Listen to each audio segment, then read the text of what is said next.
to be here, and it's just kind of fun. I came to writing late.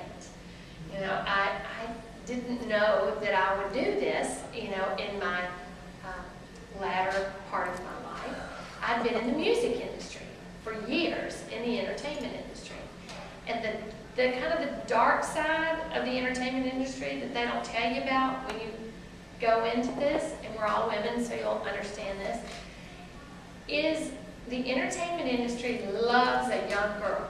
And they just are, they are ready for young girls to start replacing 40-year-olds. And when you become 40, it's the ugly side of it. And so I saw that writing on the wall, and wow, I need to reinvent myself. And what's it going to be? Because I've been a single mom for many years, and I didn't have the fallback of a husband, so I thought, you better reinvent yourself. And so it was either going to be real estate or writing, and I decided to choose writing.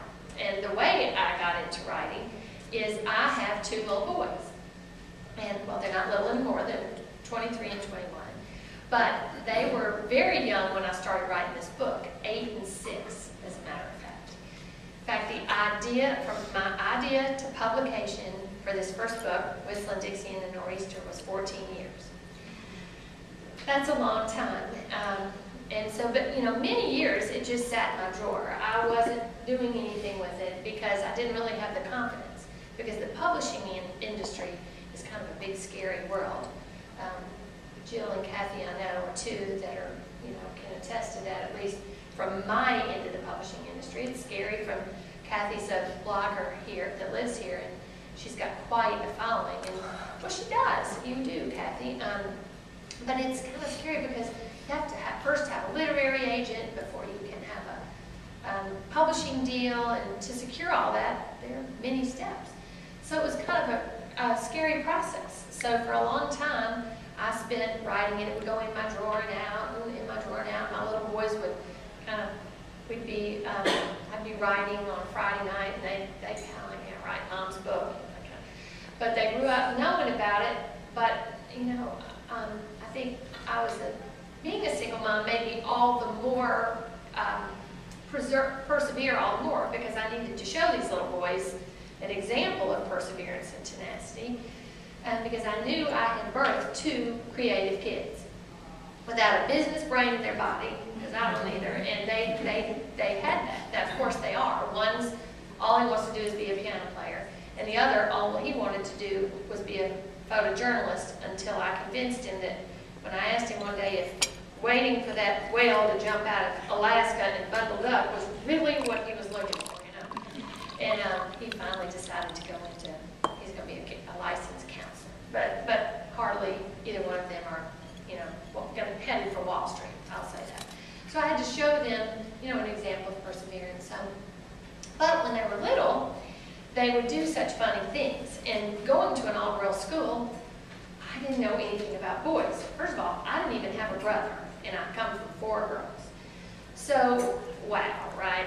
And they do these funny little silly things, and I started writing them down. And I started writing little anecdotes, and to arrive at that funny punchline, or that little funny element to the story was what I loved about it. And, comedy, I don't know, I think, I've heard it said it's really difficult. Well, had I known that, I don't think I would have even gone in that direction. But it's because you have to get your timing right, And so I wanted to go into comedy, write things with comedic elements to the story.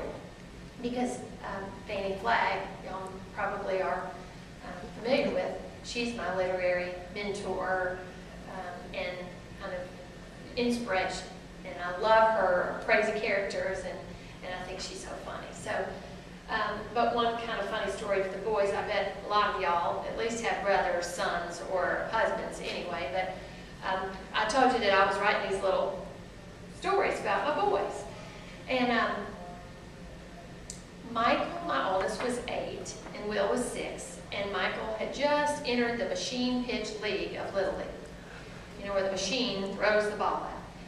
And I didn't know anything about it, but I was so excited about it and everything, and I lived in Franklin, just south of Nashville. And we had a Saturn plant that had just kind of gotten going, and there were tons and tons of people from Michigan that had moved in.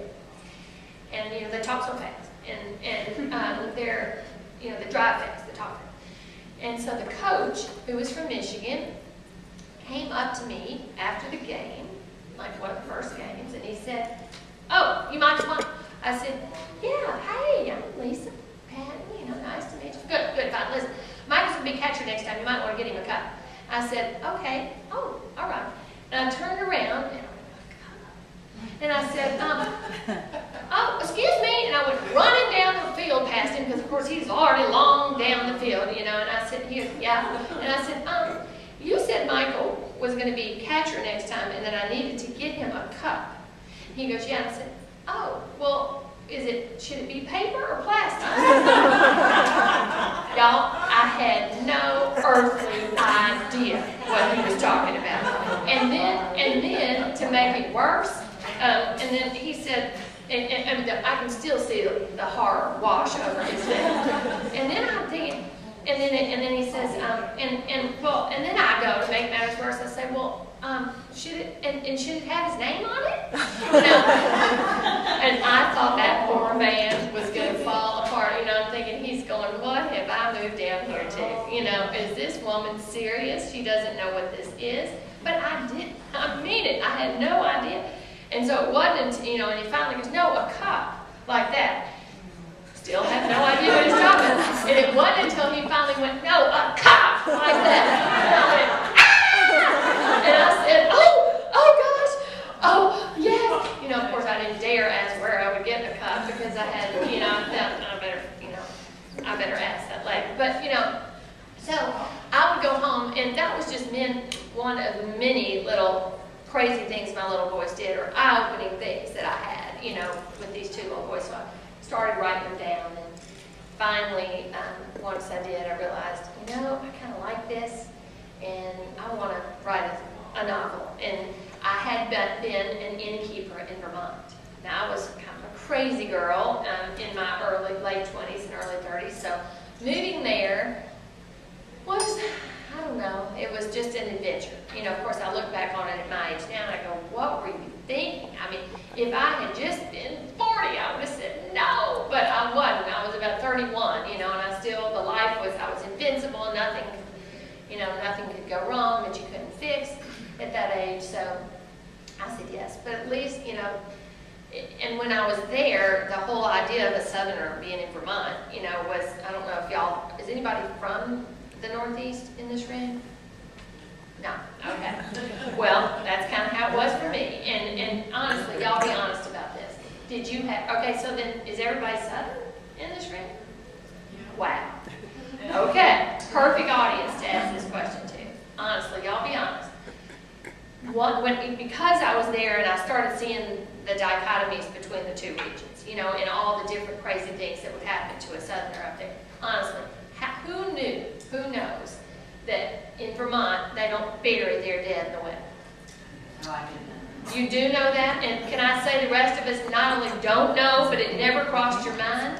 Well, it never crossed my mind. And so that was kind of my final straw. You know, there were so many other quirky things about Vermont, and when I learned that one, it's like, you have got to be kidding me. So, so the first line of my first book is, nobody ever told me you can't bury somebody up north in the wintertime. And so that theme runs through the book the whole time. Lily's always saying, well, nobody told me about black fly season, mud season, stick season, all these things that she encounters along the way. And she encounters lots of things along the way, like, you know, snow is really pretty until you have to shovel it, and it's so heavy that just a little bit on the shovel, you know, and then you don't know this, but when your car is not under the garage and it's out there and it snows, which it always did this much, you have to shovel an alley around your car so the snowplow person can get up to it. And then once it takes about 2 or 3 hours to shovel that alley, and then once you do, all that snow has to come off somewhere so it fills back up your alley again, you know, the one that's on the roof and the hood and the trunk. So anyway, I had all this happen, and I just thought, this is just too good. You know, this is my story. This is my commercial story that I think hopefully I could break into writing with. If I could, you know, tell that, you know, about what it was like. And so I came up with a whole idea for a novel. And it's a classic fish out of water tale with lots of little hidden Wizard of Oz themes in there, because I have 3 unlikely comrades helping her find her way back home. There's a little dog, there's a wicked witch, there's, well, not really a wicked witch, but the antagonist is like a wicked witch. So she's the former innkeeper, and her name's Helga Schleugen, and she's awful, and she's 6 feet something in German and mean, and so anyway, she doesn't like Lily, needless to say, her genteel nature, her southernness at all. She's the whole time. So anyway, that story led to, how are we doing? We're good. That story, when I finished that novel, St. Martin's Press, my publisher, actually bought the unwritten sequel. So I was so thrilled, you know, that happened all in the same deal, you know, and that I was like, because I kind of set it up for a sequel, but I swear to you, I never even thought that far ahead, that I would be writing a sequel. And they bought it, and so it was all great, because like I said, the idea of publication the first time was 14 years. So to sit down and now do this in a year and a half, whoa, you know, that was, I wasn't prepared for that at all. And then, you know, life happens. Things happen when you know, the unexpected happens. And that happened to me. I won't go into it, but I actually had 2 loved ones die during the middle of my writing the second book. So it derails you for sure. And but the good news is I did, and I wrote it, and I loved it. And I think that the second go round, like a tennis game or anything, I hopefully got better at what I was doing. And now I'm writing the 3rd in this series, and hopefully I'm better this time, you know. But that's the beautiful thing about it, is anything you do and pursue, you know, hopefully you get better. So I am thrilled about it. You know, I just didn't know that would actually happen for me. And so